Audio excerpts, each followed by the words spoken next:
Welcome to the Rad Dad Show. Today my guest on the show is Parker Thompson, an engineer and a VC who's really famous in Silicon Valley for his anonymous profile of startup Al Jackson, a profile under which for years Parker fascinated and enlightened the world with his sarcastic and outspoken truths about Silicon Valley.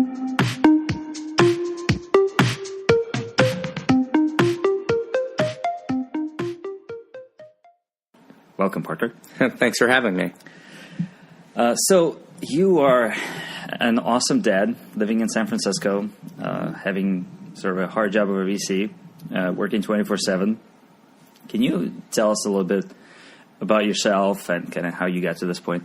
Yeah, I guess background-wise, I came to the Valley in 2002, kind of in the wake of the dot-com crash. I just graduated college and ended up at Berkeley studying intellectual property law, copyright, building file-sharing networks out of the information school there. And I guess what I was really interested in was this weird world in which, you know, children were getting sued by giant corporations, and that was obviously Napster and kind of the whole deal. So I spent a couple years there working on that, made the very good choice not to become a lawyer, and went and decided to write a bunch of code for the Internet Archive. So I went over to the Internet Archive, spent a bit of time there building out web crawlers and large-scale, kind of what you'd now call big data storage stuff. And so that was an interesting experience.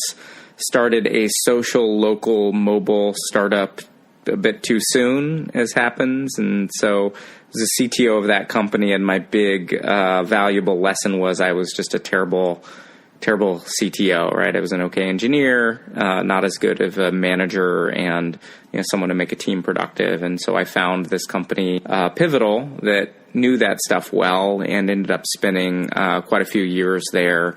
And I sort of think of that as my formative Silicon Valley career years, right? Like learning how to be an engineer and then ultimately learning how to, build a company and how you take a company from a couple people in a room through a meaningful acquisition and integration with a major corporation. We sold to EMC in 2012. And then I got an offer to be a VC about a year later and ended up jumping over to do that. So I spent the last 5 or so years in the venture space, helping, not doing. And that's been quite a learning experience and quite valuable for me. It's been fun. So that brings me to where I'm at today. And now I, spend my time trying to help companies, trying to find companies, heckling about these things on the internets, and, keeping busy. So out of all these, let's just call them jobs, what was your favorite? I guess I love what I'm doing now. I don't really think about it that way. I mean, I think these were all great jobs and experiences at the times that I took them, right? I've been very fortunate to, for example, I sort of think about it as like, when you're 18, you're like, all right, I'm going to plot out this career path and I'm going to write a resume and I'm going to do the next thing and the next thing and the next thing. And at least in my experience, and I think it's probably more of a general thing, the reality is life sort of happens to you, right? Like, so, I met these Internet Archive people through a professor that I was working with. And then I started a company with some people I'd met in grad school. And then I found these Pivotal folks because, I had this real problem. And, a guy that worked for me was like, oh, I know, I was like reading books. And someone was like, you should just talk to these guys. They know what they're doing. And, so all along the way, I mean, I think these things have sort of happened to me. These opportunities have presented themselves, and they've all been, wonderful for where I was at and where I wanted to go. And, for example, with the Pivotal experience, I mean, in many ways, these are the best people that I ever worked with. But when I left, it was just a great time for me to leave. I mean, I had this opportunity to go into venture, to learn a bunch of new stuff. I was running business development and sales at the time inside of Pivotal, and we got bought by, one of the sales teams on the planet, right? And it's sort of like, okay, well, I shouldn't be your boss, and I'm not sure where I make a big dent in this thing going forward. So it's been awesome, but, here's the next thing. So I guess I just don't sort of think about it in terms of like, oh, that was the best, and only if I could go back there, right? It's, hopefully we're all growing as we go, and so what's the best for us now changes. It's kind of a long answer to your question, but I always struggle with that. It's like, what's your favorite album? I don't know, No, it sounds perfect, and it sounds like you just picked the next opportunity. Did you give it a lot of thought when you picked every next opportunity, or you kind of just take what seems good and roll with it until you find the next thing that's more interesting at that time? Yeah, I think you have to give it a lot of thought to make a change. And I think when you're going to jump to a new job or a new career, I think you've got to think about it seriously, right? Like when I went into venture, I didn't really understand the job super well, but I understood the basics and I thought really hard about it. And I looked at where I was and what I could accomplish with the pivotal path, like staying there. And they're doing amazing things. So that would have been like, I walked away from something great, right? Like they've spent the last 5 years building a company that's going to go public in a meaningful way. So I'm really excited for all those folks. That would have been a great path forward. I'm sure there's another one I didn't specifically consider, but outside of venture that could have been great. It's wonderful to have these options. I think you just got to kind of think seriously about it and take a bet. The worst thing you do is you make a horrible mistake and you spend a year of your life learning and go back, go do something else, I totally resonate with that, right? But a lot of people, or at least kind of my parents' generation, would tell a lot of kids to plan and kind of go and figure out what you want to do in life. And I don't know, do you still know what you want to do in life? Like this VC thing is working out really well, but is that the thing, or there's more to life? I don't know how I'll feel in 20 years, but I'm not tired now, right? Like this is fun, this is good. I've got a long ways to go, and I think it's about learning. And really the great thing about VC is the whole job is about learning, right? So maybe I'll get bored of it, but I think the people that I've seen who don't like VC figure that out pretty quickly, and they go back into operational roles. Mm-hmm. But I do know what you mean about parents and planning. I think I remember when I said I was going to start a startup, and my mom was like, couldn't you just stay at your real job until this thing works, You're just, well, that's not how it works, Mom. I'll be okay. And I think it's just, at least from my perspective, it's, it seems generational. Maybe it depends on, who you were in the older generation. But, for my parents, they were definitely 30 years at a career and a pension kind of people. So this whole thing seems crazy. Actually, speaking of that, quick question on startups, right? Because I've seen some VCs say that in the old days, people would actually work 9 to 5 and then go home and then they do their startup for a while. I think the example was Delicious, the bookmarking site. How the founders were full-time employed until they basically launched this thing and it was blew out of the water. But you actually left to do a startup. Do you think there's one way, or you can actually manage this startup thing? I think there's very obviously many ways. Some people can't afford to leave their job. In my case, I was just stupid. I was like, oh, we're going to I've got enough money to build, for a couple months, and then we'll raise some money and it'll be okay. And it didn't quite work out that way. But I think there's different ways to do it. I think optimally, you're full time, but I think it just depends on, it really depends on your circumstances and the market.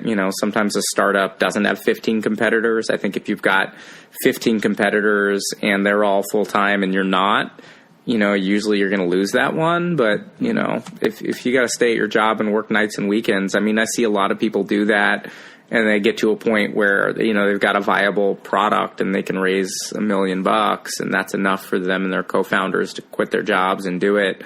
That's great too. I think the ones that I see that seem to not work out are the ones where somebody's like, well, I'm just going to stay at my job until I can convince somebody to give me money.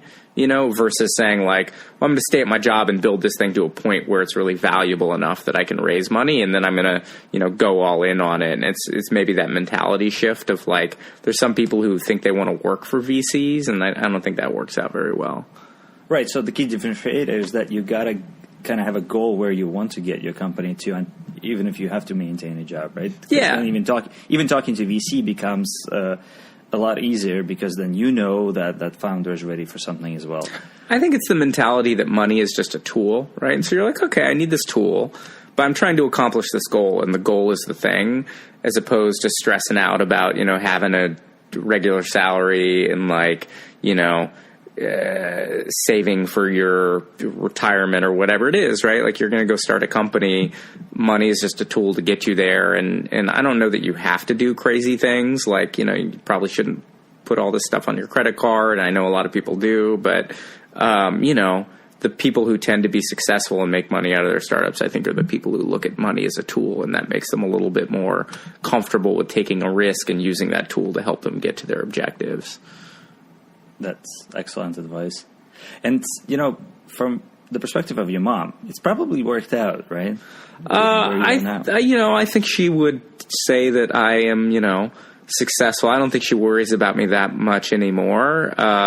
But, I think she likes the person that I married, and she's happy that I gave her several grandchildren, and we seem to be sort of like functional adults. So I think she was more worried when I was, 23 and quitting my, poorly paying nonprofit job, which she was super happy with, to go do something that seemed a little bit more speculative. And it's like, well, you're 23, kid, you should get on that career track, and that's just, kind of where she came from. So yeah, hopefully she'll say good things if you ask her. Actually, where were you guys in life where you had your first kid? We were 30. So we got married at 27. And we'd been, we met in grad school, so we'd been dating for a few years, and before we got married, had a few years of marriage before we had our first kid. So now I just turned 39, so I've got an 8-year-old, a 5-year-old, and a 7-month-old. So we're stocking up on kids, and seem to be doing okay. Well, might as well keep going at this point. Well, that would be my wife's opinion as well. We'll see. One at a time, So what's it like to raise kids in San Francisco? We live in the East Bay. We live in a town called Alameda, which is just a wonderful place. It's a little bit detached from the whole San Francisco craziness, I think. And really, I think I appreciate that, right? Like, we live in a place where, like, I think I know one other guy who's a venture capitalist who lives in Alameda. There's lots of tech people who live here, right? But not actually most of the people here. So it's nice to interact with a bunch of humans where you actually can't talk about, tech in a work sense. And like, the playground conversations are not about, deal terms. I go to like kids' birthday parties in San Francisco, and it's like deals are getting done. And you're like, oh my God, this is, let's just like hang out with our kids. So, I think it's as you might imagine. I mean, I think the defining characteristics for me are, this is a region where it's incredibly expensive, right? The cost of living is incredibly high. And that's, I think, obviously driven by tech. So that creates dynamics where you see, your friends from the preschool going like, oh my God, are we going to move to Denver? Or are we going to move into the hood in Oakland? Like, how are we going to kind of make this work? Right. And like, you see, you see folks struggling with that. So, I mean, that's something that we're a little bit personally insulated from, but it's a, defining characteristic of the community in which we live. So, I mean, I think that, I know you're in Seattle. I think that's a little bit easier to deal with there. I mean, Seattle seems to be doing a little bit better of a job on some of those things, but I imagine you get some of that as well as sort of the backdrop for, how you're raising your kids and what they're experiencing. But it's not like San Francisco, where I think San Francisco is incredibly segregated, right? Like it's this place where there's this absolute wealth and then there's this absolute poverty, and sort of like you walk by homeless people on the street, but actually the only people your children interact with are millionaires and the children of millionaires, right? I think moving to the East Bay, that's a little bit, it's a little bit more compressed, right? Like there are actually like, dollar and working class folks that are in our kids' classroom, and it's a little bit more diverse. So we don't have the sort of the extreme wealth or the extreme poverty. And that's, in many ways, I think better, right? Like you don't necessarily want to run from that poverty, but I think like, San Francisco creates some hard choices for families, right? Like you're like, well, do I want my kids in a diverse public school where like the low end is really low because, folks are really, those kids are coming in at a low baseline? Or do I want to put my kids in a private school where everybody's got private jets, right? And like, so it's nice to be here where it's sort of like, all right, I can have a reasonably diverse public school system, and my kid can sort of see a range of people and have a good education. And, you're trying to get you sort of have it all, right? So we do the best we can. It's actually hard to believe that normal people still exist. Yeah, for now, like it is nice to sort of, the parent in your kid's classroom went to the same school and he's a police officer in Oakland or something, right? And you're like, okay, like you can kind of make it work, right? We'll see. I suspect that's going to be less true in, 10 or 15 years, because I don't think the Bay Area, I mean, we could talk all day long about, sort of the economics of the Bay Area and where it's going, but it's at least, people are hanging on today. They're making it work. Actually, you mentioned about moving to Denver. Just the other day, I was listening to a Y Combinator podcast with this guy called Mr. Money Mustache. I don't know if you're familiar. I'm not. Sounds awesome, though. It actually does. And he apparently retired when he was 30. But instead of retiring, like a lot of us want to retire, you're like millions of dollars in the bank and big house, this and that. They just got a couple investment properties and basically just lived on a very low budget. Mm-hmm. Somewhere in Colorado, in fact. And he like rides a bicycle to work, rides a bicycle to the grocery store. And I mean, if you compare yourself to billionaires in San Francisco, then that's you're like as good as homeless. But, yeah. But on the grand scheme of things, he works for like what he said 4 or 5 hours a day, and then he's got the rest of the day to spend with his kids. So in a way, it's a pretty nice lifestyle. So maybe we shouldn't fear it that much, right? Like it's something you need to accept, and if you're willing to accept it actually becomes a perfectly fine life. Yeah, I mean, I think you got to figure out what you want, right? I mean, I think get addicted to wealth, and you can get addicted to a paycheck, and you can certainly live, requiring more money or less money. I mean, this is something I appreciate about, my colleague Naval at Angelus, right? Like, this is a guy who could live quite opulently, but actually lives a very, Spartan life, and he just does it intentionally, right? He's living deliberately. I think the flip side of that, though, is if you really want to be great at work, right? If work gives you meaning, and I think that's a good thing, man. I feel bad for people who, work to live. It's very hard to be great at anything, kind of half-assing it, doing 4 hours a day. And so I think that's kind of the struggle, right? My wife and I talk about this because we like more time with our kids. She's an executive at a large financial company. I do investing, and, we work hard, and we get home at 6 and we have a little bit of time with our kids. It's like she gets home at 6 and gets the kids. She leaves really early in the morning and I drop them off, and kind of like, we spend a lot of time on work, and she's got a massive team to manage. And, for her to sort of say like, all right, I'm going to, go 5 hours a day, or for me to do that would be to choose a very different career path, right? We couldn't be doing what we're doing. And so I think, that's why personally, I don't like the term or the frame of work-life balance. I just prefer to sort of think about it as all life and say, look, like, these are my priorities, right? Like, my children are a priority. My job is a priority. I want to be great at these things. I certainly have to figure out how to do them all well. to sort of make the pieces fit. But I don't know that that's about, work-life balance. It's like work should, in my mind, be part of life. So if you want to go 5 hours a week and you can be happy, doing the kind of job that's going to allow, great. I don't know how to do that. So I'm not trying to do that. I'm going to like retire. And it's sort of the irony of it, right? Is you retire around maybe when your kids are, graduating high school or college or whatever, or not. I mean, I hope to never retire, but, in an ideal world, you'd spend a bunch of time with your kids now, and then you'd work hard after they leave the house. I just don't think, that's realistic for certain careers. And so, you kind of got to make that choice.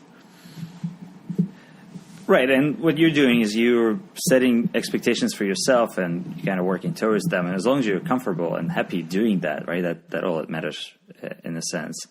Yeah. And I think you can kind of, you can look at your kids and kind of go like, hey, do I have a good relationship? Is this good? Do my kids like me? Am I spending enough quality time with them? And, hopefully you're self-aware enough to understand. And it's not, in my mind, about, being there to pick them up from school. It's about the quality of time and whether you're there for the right stuff and all that. So given the timing of this interview, I'm actually curious. You obviously heard of Mike Moritz, the VC from Sequoia, writing an article where he allegedly basically said that a lot of U.S. employees are pretty lazy comparing to China. And, in China, people work all day long and spend 20 minutes a day with their kid. And like that's how you get ahead. And he's worried about U.S. in general because we're so lazy all the time. As a parent who works all the time, what's your take on that? I mean, I read the anecdotes. It's not how I work, like I'm not 7 days a week, 12 hours a day working. I just don't, I don't find that to be useful. There are days where I spend Saturday I spent, most of the morning working and, I like rushed out of the house to get to a soccer game, it's like, oh, I got to get out and, get to this thing. So, I think you do have to work hard to build a company. I mean, that's just a generic statement, right? Like you're not going to do it 9 to 5, but I think actually, people who are really going to do it are just not going to choose to work 9 to 5. So you're going to figure out how to make it work, right? Like maybe for you, it's, turning off on Sundays and that's your day with the kids. Or like for me, it's a lot of, I get the kids to bed because it turns out kids go to bed by 8 o'clock. And then you're like, all right, like if I need to get back online and do, some work, you just get back online and do it. And that's sustainable for me. And so I think about, short-term and long-term sustainability. I don't think that's necessarily 9 to 5, but like, in the early days of a startup, it's probably significantly more than 9 to 5. And once you hit product market fit and you're scaling, it's probably still not 9 to 5, but,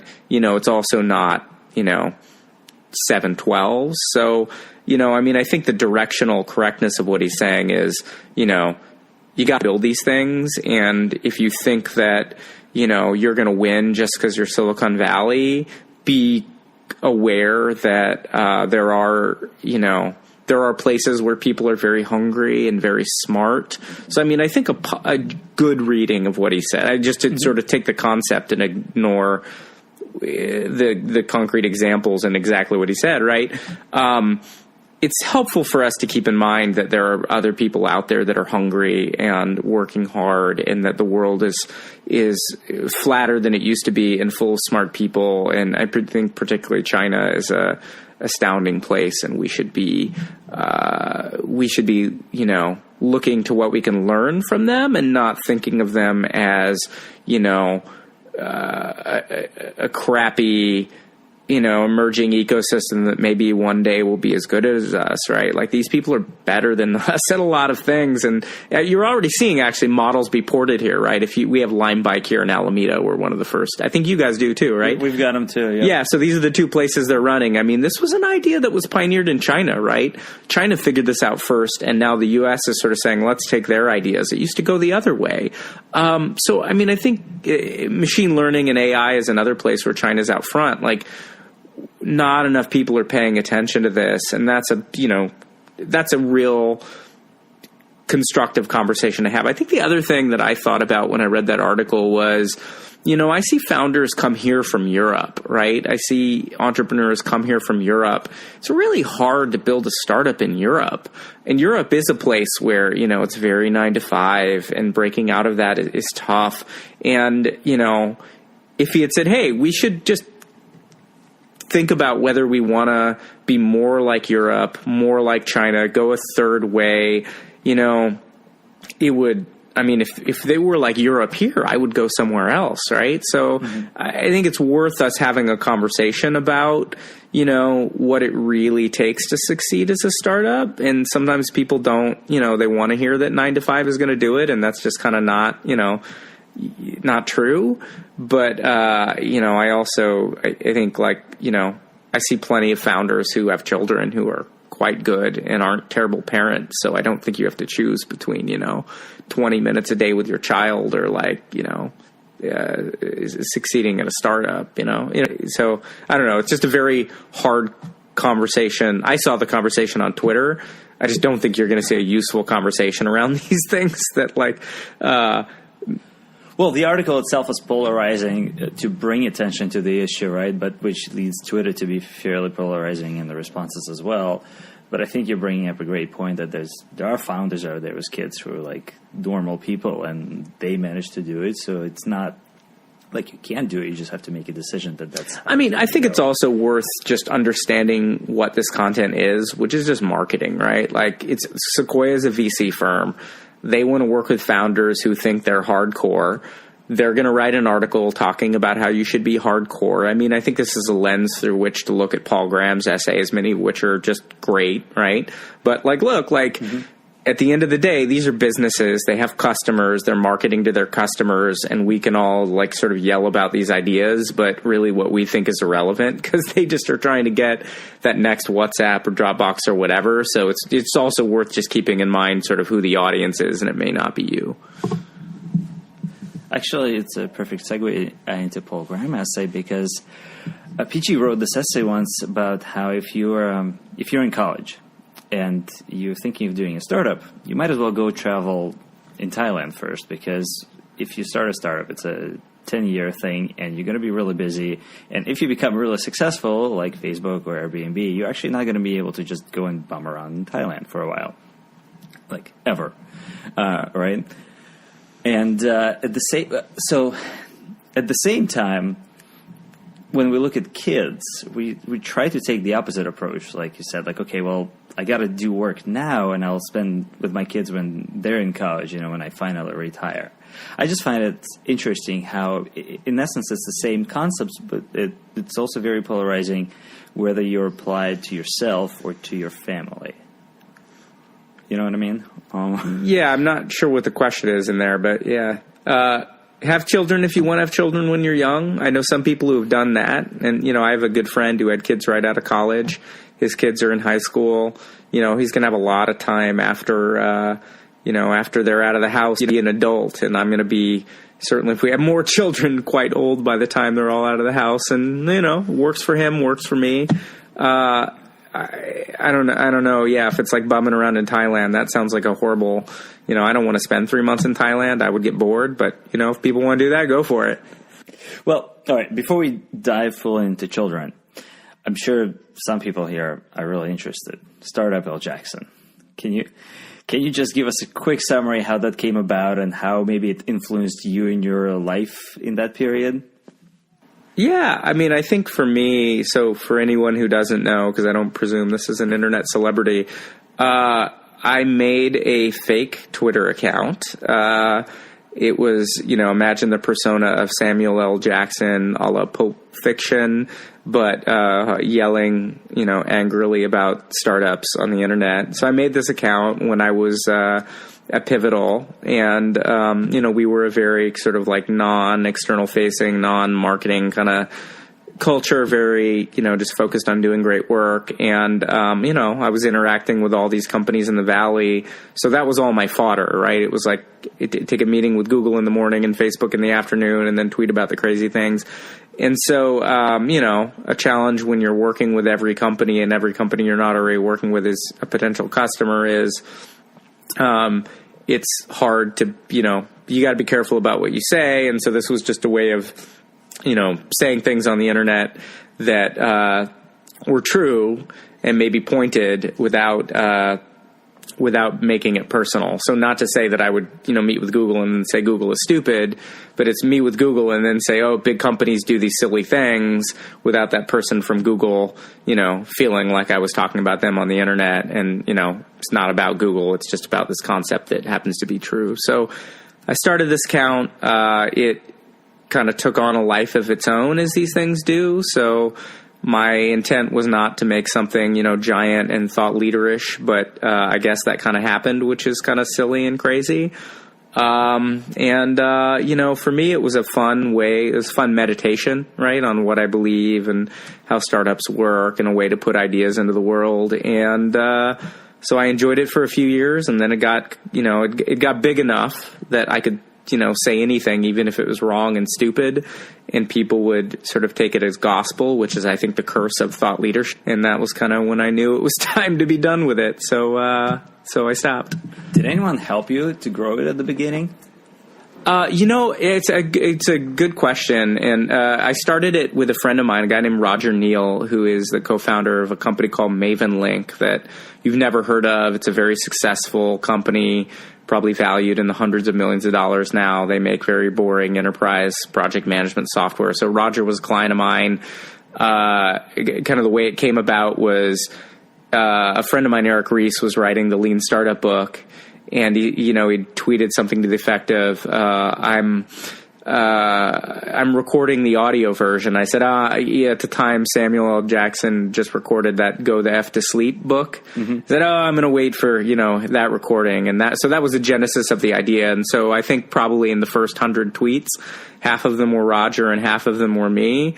But he was very busy, starting his company, and it just kind of sort of became more my project. And he, would pop in every once in a while, probably still has the credentials, and would pop in every once in a while and shoot out a tweet. So, shout out to Roger, who was my early collaborator who gets no credit. He's like the Pete Best of the Startup L. Jackson, if there's any, old school Beatles dorks out there.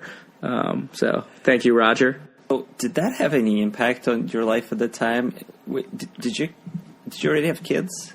Boy, I should know this. I don't remember if I had my first kid when I started that. I suppose I probably did. At that point. I probably had one. So yeah, I don't know exactly how to, talk about the influence there, but obviously, kids are a big part of your life, so they kind of influence every aspect. But I mean, from what I've heard, it was a very well-kept open secret in the Valley. So there were quite a few people who knew who you were, who Startup L. Jackson was, right? But yeah, dozens, yeah. Mm-hmm. I just can't imagine, walking through San Francisco where you occasionally or all the time bump into your friends, and then to some of them, you're just you, and to some, you're this other character. Yeah, Must be wild. I think it was, the character was pretty thin, it was basically me, right? So I think people who knew me, the joke of it was, this is obviously you, and, for people who didn't know me, it was like, how can Mark Andreessen be this way or whatever, right? And that was the joke of it. And that was, I think that was what was funny about it to everybody who actually was in on the joke, right? It's like, this is obviously you, and it's silly that this is a secret. Have you ever tried to play that account? Like whenever people would say, oh, Mark Andreessen must be behind this account, then you would actually kind of point it into his direction to see where the crowd takes it? Like, I don't know. I mean, I consider, it's a friend of mine years ago had this mailing list that was very large, and he described it as being like a lizard he could poke and it would do stuff, right? And it's sort of like, I think that's right. When you've got this big living thing, you can like push content out or do things that are, like you have a meeting with somebody and then you tweet about them later on and they're kind of perplexed or whatever, in a friendly or, a friendly sort of way, right? A kind-spirited sort of way. So I guess I would like describe that as like playing with the account. But you know, you can just do fun things with it. But I don't know beyond that how to, you know, give you concrete examples. Okay. Do you miss it? No. You know, it was good for the time, and I actually felt really good, you know, giving it up. It was a lot of work. You know, it's actually having a lot of followers is kind of a pain in the butt. You know, like you've got 100,000 followers on Twitter. People, you know, people have a lot of opinions. There's a lot of, you know, you really get the value out of the 1,000 that you care about, right? Or the 5,000 you care about, and everybody else, it's more like you're doing it in the round, and that's a lot of work. So I very much appreciate not having the mass audience personally. I'd rather just have that conversation with a smaller number of people. Interesting. Because I think a lot of people on Twitter aspire to get more followers. Yeah, but I think it depends what your goals are, right? Like, I think the power of this thing was that there really were only like 100,000 followers just isn't that many people if you're going for a mass market audience, right? Mm-hmm. But if your goal is actually to have a conversation within Silicon Valley or the broader tech community, in my opinion, there's probably only, you know, 3,000 to 5,000 people that really matter, that are really at the level where you're like, I can learn a lot from you. I want to engage with you. I'd like you to engage with my ideas. And so if you can throw away the other 190 or 95,000 and just keep that 5, that's actually better for you, right? Because you're reaching 100% of the audience that you care about. I think that's actually you know, you can generalize that as a marketer, right? Like, audience is a vanity metric. You've got to reach the right people, and you really you get much more value out of deep relationships with the right audience than shallow relationships with a broader set of people who really don't matter that much in terms of your goals. So, yeah, I'm much happier just tweeting as me now, and, you know, fewer retweets, and that's fine. You know, who cares? Well, you use yourself as pretty witty too, and well, yeah, it's the same. It's the same content, except now, you know, the peanut gallery doesn't care, and that's fine. Right. That's great. And maybe it's a little bit toned down because now you can't just shout from. No, I don't think it is. Actually, I think people say that. I think I don't think about it that way. I just don't. There's just not enough time in the day to sort of like, you know, there's not enough time in the day to sort of think about. You know, who's going to feel what about your thing. I mean, I think like my goal wasn't always to avoid being mean-spirited and mean and these sorts of things. It still is, you know, but it's not like I was just a jerk over here and now I can't be a jerk anymore. It's like, you know, like I feel like I can say exactly the same thing. So it's just when you see a picture of Samuel L. Jackson with a Pulp Fiction thing, you just read it that way, right? And that's kind of the hilarity of it. So startups and kids have a lot in common. When your startup is born, everybody wants to give you advice, and then kind of a similar thing happens with kids. Your parents, friends, the internet, it's full of advice. Yeah. How do you manage that? I mean, I'll tell you what, the two pieces of advice that I give to new parents, like somebody says, I'm going to have a kid, I give them two pieces of advice. One is just meta. It's like whenever somebody gives you advice, they're giving you a universal piece of truth. They're telling you about themselves, right? And their context is very likely to be different than your context. Their child is very likely to be different from your child because from my perspective, it's roulette, right? You get what you get. And so, you know, always look at advice through that lens. You don't have to ignore it, but look at it through the lens of this is about them, not you. And the other piece of advice that I give to people is keep in mind whenever you're feeling bad about yourself that we live in the best time in human history to have children, right? Like you look at the data, infant mortality rates are the lowest in history. You've got the internet, you've got 24/7 doctors, you've got antibiotics, disposable diapers, Amazon Prime. Like we got a lot going for us, right? And so, you know, I think it's easy, particularly with the first one, you're like, oh my God, this is so hard and I'm not sleeping and like, you know, yada, yada, yada, yada, yada, right? And it's helpful to sort of like go like, well, actually, it could be 1850 and I could have to have 6 kids just to get 1 to 18 and, you know, not have electricity and running water and all this shit. So those are my two pieces of advice I give to every new parent. And I guess in terms of how I take advice, I try to look at it through that same lens, right? Which is like, a little bit like a startup, right? It's like you have a problem, go ask 4 smart people, not one, and then synthesize that advice and try to apply it to your situation. But ultimately, you got to figure out what makes sense for your baby, be it a startup or a human. That's excellent advice. And you mentioned that your kids might be different from other people's kids, but you have 3 kids. Are they all the same, or are they different within themselves? Oh, I mean, I think they're very different. The third one, he's like the baby who doesn't cry, super happy. We'll see how that turns into, personality traits as he gets older. But I've just never seen such a smiley, happy baby. And maybe that'll turn into a very gregarious adult. Our middle one wasn't quite that extreme as a kid, but she's like, we joke she's the one we're going to have to bail out of jail one day, like very mischievous, doesn't listen, goes her own way, super extroverted, very much the alpha in her little preschool, like to the extreme. She's like the Pied Piper one. And my wife and I are, by the way, not that way at all, right? So we're like, where did this come from? Our first kid is much more like me, I think. She's like super serious, but with her, goofy. She's got a goofy thing, but like very serious, nose in a book, a little bit more quiet, a little bit more, like, oh, we've got to like engineer the play dates to help you, make friends and like, help you with that stuff because that's not, your default skill set.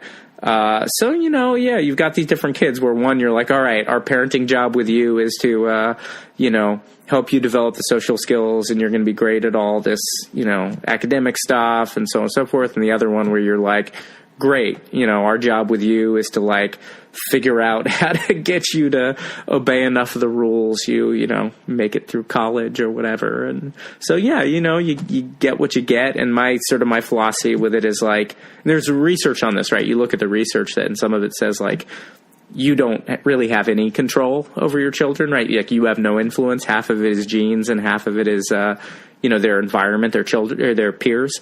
And you're like, okay, well, like, let's kind of like start there and like accept that these kids are who they are and then try to go with it as opposed to fight it is, I guess, something I try to keep in mind because I think it's very easy as a parent to just be like, let me make you like me or let me make you like I want you to be. And I don't think that's constructive. Maybe also good advice for a VC vis-a-vis a founder, right? It's like go with who they are as opposed to trying to make them you or what you want them to be.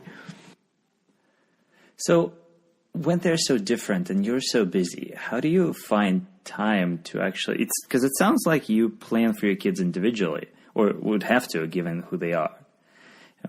How can you organize all, to give them the best where they are right now and for different ages as well? I mean, I don't think it's I just kind of have a problem with the concept of finding time, like there is only so much time, right? And what you're really doing is, allocating your time towards these things. And so, my wife, first of all, does a lot of management of, the schedule and about the stuff because she's just like really oriented or she's a planner, right? So it's like, great. You want to own that. I can, advise this process. And so we talk about it and we try to figure out, what's going to be constructive for them. And you can't do everything, right? Like sometimes it's about saying like, that's not a priority. So there was like a camp. There's a couple camps this summer we're just not doing because, making them work with our schedules just doesn't work. So it'd be great if, we could do this thing that our older daughter wants to do. We can't make it work, right? But we can make other things work. And so I think it's about, you take the hours in the day and you try to slice them up. And I think it's like, for me, a lot of it is thinking about, parental teamwork, right? So my wife will go in really early to the office and, I'll come home a little bit later and take the kids in a little bit later. So it's hard for me to do calls before 8 a.m. or meetings before 9 in the city. And that's just like, I just can't, that's how I make it work to have some time with my kids in the morning and get my wife off to work early. It's hard for her to do meetings after 5 because she's coming home to get the kids, but, that works for her because she's got teams on the East Coast. And so, we do that and then we make, we work around her travel schedule and my travel schedule. And, you just kind of, you slice up the time to try to make as much of it work as possible. And, for us, I mean, I think it's helpful that we could actually afford to have some help, right? So we have someone who comes and helps, and like we make piano and French class and swimming and all these extracurricular things work by having someone who spends a couple hours after school, driving our kids around as needed, because we're not there to do it. And that's great. Like, she's just great, right? I don't consider that outsourcing my parenting. I just consider that, giving my kids something that they, giving them more options and giving them more things that they can do that I couldn't do if I were, trying to, just work and have them in daycare or whatever. Yeah, it makes sense. And I'm sure they get the best of it. I mean, doing all these activities. At least they're not just bored sitting watching TV on the couch. Oh my God, that'd be terrible. Yeah. Yeah, exactly. I mean, I think think about it as like, I want my kids to sort of, when I think about the things that I'm optimizing for, right? Creativity, critical thinking, and empathy, right? Like, is the skills of the future. And so, like, if they want to do a bunch of activities and be exposed to, like, my daughter did a woodworking class. It's like, awesome, go build things, right? And she does piano, which is kind of the one thing I'm militant about, because, no one made me do it, and I suck at music, and I'm a little bit bitter about it. So, as long as she's engaged in that and she likes her French class and she, likes the stuff she's doing, I think you can overschedule your kids. But I think as long as they're, getting energy out of these things, I think they're feeding into those objectives, right? It's like, let's just expose you to a bunch of stuff that actually, stretches your mind in different ways, and hopefully you come out okay the other side. So, critical thinking and empathy. How do you personally, as a parent, amplify that? Or maybe a better question is, what's your long-term vision to set your kids up for success and give them space and time to develop? Yeah, I feel like empathy is a little bit easier, right? You're just like, let's spend a lot of time talking about how other people feel, right? And what they're thinking, and try to get them into that headspace where they are able to imagine how their actions affect other people. So that one I feel like is easier. You just got to do it. I think creativity to me is harder, right? It's like, how do you teach someone to be creative? It's not obvious.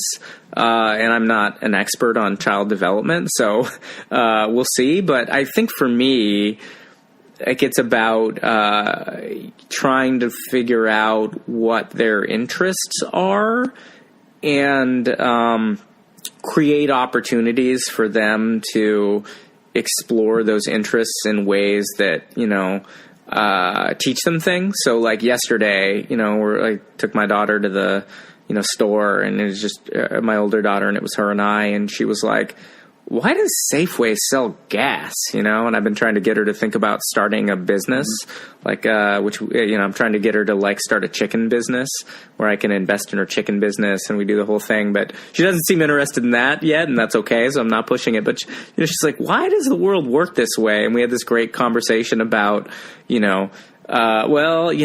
Safeway has terrible margins in their business, and, like, they sell gas to, get you to come in, and and she's like, oh. She has this little video game she plays on the phone every once in a while that's about pizzas, and she's like, oh, yeah, I get to set the prices on my pizzas. And so we're, like, having this conversation about, like, unit economics and business and supply and demand, and how, grocery stores are hyper competitive, and, like, hopefully that just makes the wheels spin a little bit, and then we'll set it aside. And so it's great when your kids are asking questions, and it's just sort of like, find whatever they're interested in and try to explore that with them, So that's how I approach it, at least. Maybe there's a better way. And this was your 8-year-old, right? Setting Yeah. Pizza prices. Yeah. And it's awesome because, like you said, you don't have to spend a lot of time with her, but just this little experience that basically teaches her math, economics, and a whole bunch of other things, and now she can go and process it all on her own. You don't have to be there to observe and kind of hold her hand as she's doing it. Yeah, I think books are really good for this as well. I think actually books are underrated as a way to teach empathy, right? Like if you're reading books about people who are not like you or even people who are like you, you just think a lot and you're actually living in those people's heads. So that's great. And then you're learning all these things about the world. So, fortunately we've gotten the older one to be, nose in a book as much as possible. So, I've tricked her into thinking it's like she's getting away with something if I let her like stay up and read instead of making her turn out the light. And so, great. Read whatever you want to read. I'll buy you as many books as you want. So I think those kinds of things are good, and we'll see how long that lasts, but it seems to be good for now. And so, I think you get at least the creativity and the empathy out of that. And then, the critical thinking stuff, like, I'm somewhat ambivalent about things like, teaching these kids to code at this age, because I think like putting their face in a computer when they want to put their face in a book, I feel like is maybe not the best thing, but eventually we'll get to those things, right? Well, like she seems to be developing a deep interest in science. So that's awesome. If I can find, extracurricular science classes or camps for her, I think we're doing one of those this summer. So, we'll get into the science stuff. I bought her a microscope for Christmas, and, you just find little sort of default their time to things that are, pointed in directions you think are valuable, and, hope for the best. I find it amazing that you're giving them so many different choices, right? And but I guess that's what you also have to do as a busy dad. You got to think in advance and find all those things they can do, and this is how you get the best of both worlds, where you're learning at work and she's learning at home. Although I would say I do think actually too many things is often not good. So, I guess something I struggle with as a parent, maybe you do as well, is like, 5,000 presents under the Christmas tree because all of the relatives love the kids so much, right? And you're like, okay, well, I don't need 5,000 toys. What I need is 5 really great toys that are, they can go deeper with. Like, I'd rather have them just playing with Legos, get a Lego set and play with that for 50 hours, versus like play with 50 toys each for 1 hour and then throw them away. Cause I think that's actually, at least the way I think about it, is like, I suspect that, it's a much more of a workout for your brain when you have to figure out 50 hours worth of fun to have with those Legos than like one, and then you move on to the next toy. So I don't know that it's necessarily about more options. And that's something I struggle to control as a parent, is like, how to take the good intentions of people who love your children and channel them into the kinds of structure that you want to see, as opposed to sort of letting it happen to you. Well, two things, actually. I think you're striking a really great point about spending 50 hours in Legos. I remember reading somewhere, I think she's a professor in college who is doing like alternative way to teach math to kids. And she's saying that a lot of schools would give homework and say, okay, do this problem over and over and over again. Well, maybe not one problem, right? But they're easy problems over and over, like a whole worksheet. But for kids, at least she says, it's an equivalent of taking a spoon and digging a trench. It's extremely painful, but if you give kids a problem that's deep, where they can kind of discover the answers, they go through it, that's going to be really invigorating, and they're actually not going to struggle with it at all. So I think maybe building for a while is equivalent of that. Yeah, I think that's probably right. And I guess the point I was trying to make is like for example, when I buy Legos, I think I buy Legos that are like just the bucket of Legos like a kid.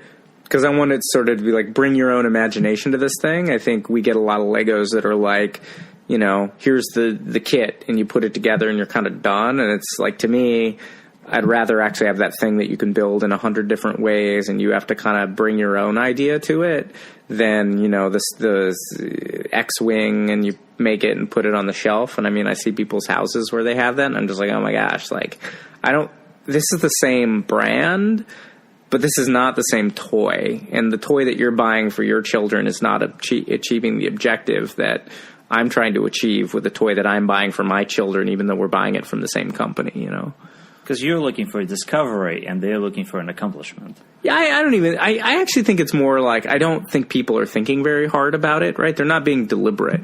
They're just like, oh, Legos are good, right? Like, Legos are good for kids. I'm going to buy some Legos, you know? I'm sort of saying, like, okay, like, what do I want my children to be doing? What are my objectives for them interacting with this toy? And, you know, I don't necessarily expect grandma to think that way, right? But it does, you know, create challenges when, like, the one toy that you gave them is sitting there and it's a bucket of blocks and they've got, you know, 50 other things that are maybe shinier. Yeah, no, I know this very well. And sometimes we get toys that make noises. You know, you push a button and it makes a noise. And grandparents say, well, isn't that lovely? And it's like, well, yeah, but it's kind of like, it doesn't achieve anything. You know, it's a monkey can sit there and push a button. But yeah, you called yourself once a reformed militant anti-princess dad. Yeah, yeah, it's funny. I remember saying it. Look, I mean, I think one thing I was surprised by when we had children was like, and I sort of maybe touched on it earlier, is like, there's so much that's out of your control, right? So, you know, you're like, I'm not going to do any princesses. I'm going to have these girls and, you know, I'm going to, you know, give them Legos and blocks and we're going to do all this other stuff. Because the princess imagery and all this stuff is just, I'm sure you feel this way, right? It's like, to me, not the way that I want my daughters to think about the world. And then you kind of, they're like 3, and one day you realize, not even 3, maybe younger, right? You just realize that they know all the names of all the Disney princesses, whether they've seen, and they hadn't seen the movies, right? Like our children never watched any of these things. They know all the names and all the story. Like, they get it through osmosis because it turns out that, like, the rest of the children and the rest of the world is all about these things. And so I think, I guess at some point I gave up and sort of said, like, all right, like, I can't get rid of the princesses. And then my next thought was like, well, like, you know what? If I had nothing but time, what I would do, and somebody should do this if you're listening, I want a series of books for young girls where it's like, the princesses are like lawyers and doctors and successful business people, and sort of, it's like, well, you're a princess. You just happen to be a princess who's these other awesome things, right? Like, I want a world of princesses where these people are all accomplished, accomplished in their own right, that are good role models. Because what we have is Disney princesses, and maybe Disney's doing a better job these days. But I mean, I think what I was trying to say as we had that conversation was, I've given up, right? Like, if my kids want to be a princess for Halloween, fine, you know? Like, you can wear the princess dress and you can be the Princess Elsa, but then we can also do all of these other things, right? And I think the big picture for me is that, you know, when they can see role models around them in the real world that are, you know, successful women who are, you know, strong and, empowered and whatnot. And they see, hopefully, their father treating their mother in a way that I would want other people to treat them and men to treat them. Hopefully, you know, the princess thing isn't that big of a deal. So it was just a realization for me at some point where I'm like, oh, right, like, I can't control what happens to you when you're outside of my sight. And that's a lot of the world. So let me make the best of it. One of the last questions, but we had this discussion on Twitter the other day, and speaking of losing control, when you send your kids to school or they go on a play date and you're not there, food is kind of an important question. You said you guys send her to school where they're very careful about, like, not eating a lot of sugar, that kind of things. How do you, as a parent, how do you manage that? Because I did a poll and I said, should we bring cupcakes or peas and carrots? And yeah. Peas and carrots are winning, but by a very small margin right now. Yeah, I mean, you should, first of all, you should just have a talk with your school. Our school said something really smart, which is like, they're like, look, there's 30 kids in the class. That's this many birthdays. If everybody brought sugar, we just eat sugar all the time, and that would be good for nobody. So please don't bring sugar. And so the thing in our kids' class, which I think is fun, is everybody brings little goodie bags. And so my wife did this smart thing with our daughter where she's like, look, like, let's go on the internet and you can decide, like, here's a budget. You can decide what you want to put in all these goodie bags, and then we'll order them, and then you can put them all together. And then you can take these 30 little goodie bags with, like, little fun toys that you think are fun, stickers and pencils and these, like, punchy balloon things. And so that was a fun activity for her. And I think, good in general. I guess my attitude on food in general is like, we eat really well at home. We're pretty militant about like, you're going to eat your vegetables every meal, and you're going to, you're going to eat pretty well. Like, we eat very well. And so the kids get a little dessert every night, and it gives us something to like take away or give them as an incentive to do the things we want. So a little bit of, teeny little dessert every night is not necessarily a bad thing, like I keep it in perspective. And my attitude is like, look, if you're at some birthday party and there's a bunch of cake, oh, well, like I tend to think that the things that we do every day matter a lot more than the things that occasionally happen. So, I think if they're at parties and there's cake, or they're at, somebody's house and those people eat terribly and don't eat vegetables, that's just not their default, right? Their default is they've got a plate full of fruits and vegetables every night. So I think my kids are in the 98th percentile in terms of, how well they're eating. And so I try not to stress about the rest of it. Cause my parents were pretty militant anti-sugar people. And I remember thinking as a kid, I'm like, oh, I can't wait until I can make my own decisions. I'm going to eat sugar at every meal. I was just like, really, they were extreme, and I just, so I backed off a little bit on that. I don't know if that answers your question or is helpful, but that's how I think about it. No, and it's super helpful to remember to set defaults that, like, yeah, if today your kid might want cupcakes, but if you keep eating vegetables day in and day out, like, eventually that becomes the norm. And I think that's just a good life. That's a good way to think about life, right? Like, are you eating well? It turns out that if, by default, you're eating a meal that's half fruits and vegetables, right? Every meal, that's your default. It kind of doesn't really matter what the exceptions to that are. You're probably going to be a pretty healthy person. That's right. So, before we go, I had a couple of parents reach out saying, well, parents to be, all worried about how to find the information about what's going to happen when they get kids, health, food, toys, all of this.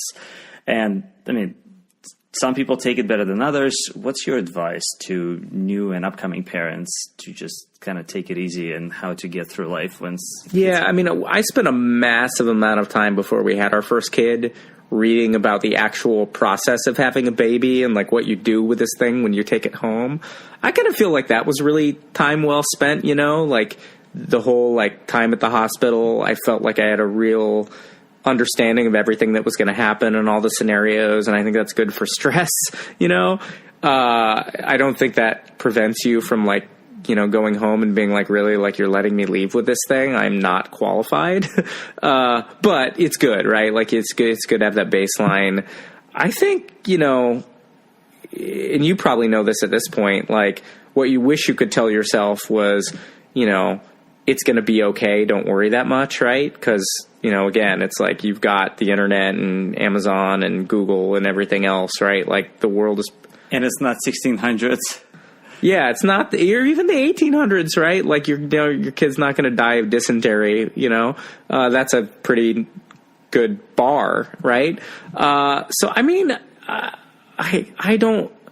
I think that it's helpful to keep in mind that there's, like, literally only one thing that is common amongst all your ancestors definitionally, which is they managed somehow to get at least one child all the way through to reproductive age, right? Like, it's a one thing that none of your ancestors fucked up, right? So maybe you'll be the first, right? It's possible.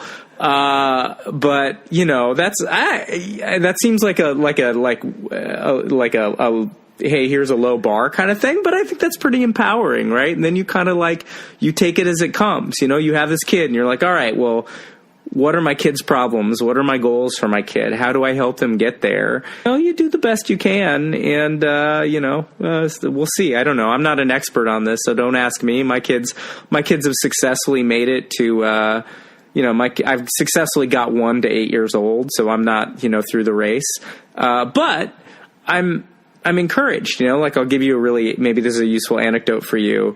Our school decided to have an early dismissal day on Friday. And so there was no one there to pick up my child, and you're like, okay, well, like, depending on how you've parented your child, and depending on your attitudes, what's going to happen, right? And I think like my child like waited for someone to pick her up, and no one came, and so she went to the office on her own, and no one was there because she'd waited long enough. She's like, all right, I'm just going to walk home and see if the neighbor's there. And the neighbor wasn't there. So she's like, all right, well, what's my next plan? I'm going to walk to the, my after school activity that I go to and hang out there. And so we like had discovered her missing in this period. And she just like walked 1.5 miles on her own and found the right place and was just, she took it under her own control. It took her initiative. And I'm like, this is awesome. Like my kid, my kid didn't cry in a corner, right? She went and got it done. And so I don't know that I can take any credit for that, but that's like, hopefully your kids, figure it out when they have those moments, which are, by the way, like, when does a child ever go anywhere on their own these days? So I was secretly very happy that my child... Is it even allowed? Yeah, exactly. Like somebody's going to get arrested for this, right? So, I don't know that I have great advice on it, but I think, taking it as it comes and sort of realizing that you're probably going to be okay. Like if you're asking this question and you're listening to a podcast about parenting, probably you've already won, right? Like you're the people who are not going to have problems with your children.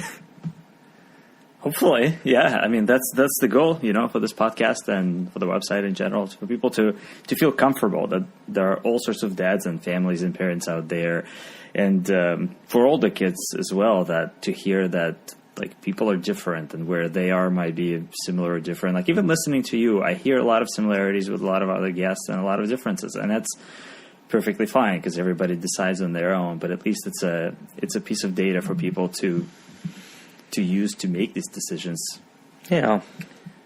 And stories are awesome. And it sounds like, you won the lottery. Your kids are pretty smart, pretty good. That's far.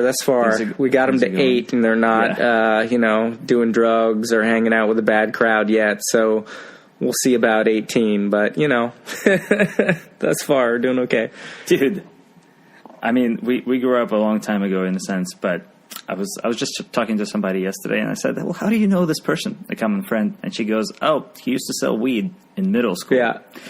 So yeah, apparently it starts early, so you gotta. Yeah, well, I think about, I think they're about. I think the influence you can have, I suspect, right, is I think in retrospect about the friends my parents steered me towards and away from, which is certainly control you have early in their life, and it seems like some of the folks that my parents steered me away from were not the folks that were as successful as the nerds my parents were excited about encouraging me to hang out with. So maybe that's some soft influence you have. And, maybe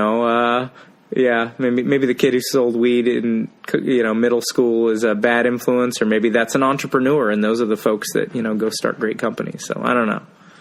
He's now a VC. Yeah, exactly.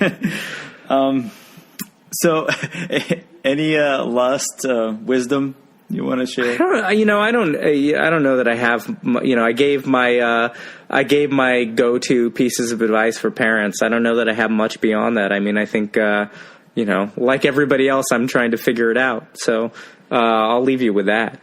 Here's to figuring it out. Yeah. Thank you very much for coming on the show. You were absolutely fabulous. Yeah, thanks for having me. Maybe we'll have you again in a couple of years. Yeah, exactly. We can do the follow up. We'll see. We'll do the post middle school show and see if I've kept my kids out of trouble. Thank you for listening to this episode of the Rad Dad Show. If you enjoyed this episode, please tell your friends. Facebook, Twitter, email, Slack, wherever you are. Every time you share this podcast with your friends, it helps me to keep going. I hope to see you soon. This has been Rad Dad Show and your host, Kirill Zubovsky.